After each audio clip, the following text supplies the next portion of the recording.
Hello, I'm Sam Meredith. In light of Swiss and European data being released this morning, we are taking a closer look at the Swiss franc against the euro. Joining me to discuss this currency pair is economist with Mirabaud Asset Management, Valetin Bissat. So, Valetin, the Swiss trade balance data was released this morning, which showed exports outperforming imports by a difference of 2.52 billion last month. How is this likely to impact on the Swiss franc domestically? Yeah, the currency of a country with a positive balance of payments must appreciate, and the trade balance data released this morning show that exports held up better than expected in the first quarter.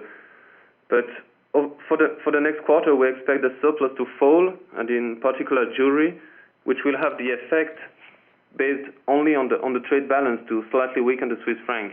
The Swiss franc against the euro showed signs of weakness yesterday, but how are you expecting the currency pair to react to the Swiss trade balance data in the short term?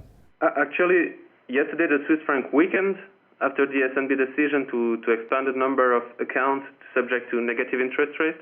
The National Bank wanted to put on an equal foot private and public pension funds ahead of its general meeting on Friday, but we do not think that this measure will reverse the Swiss franc strength in the medium term.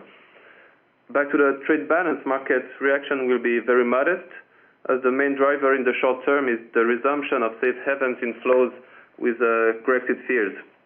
We are modestly bearish for the currency pair in the short term, and we think that the euro-Swiss will trade in a range between 1.05, but it is also very likely that we could test the parity at some point in time. Lastly for today, which key indicators will you be looking out for that are likely to impact on the Swiss franc against the euro? Yes, uncertainty over Greece's financing situation is the main qualitative indicator that will impact the currency pair over the next couple of weeks. When these fears will recede, interest rate differential between the two countries will have an impact. The SNB could lower further its interest rates if needed.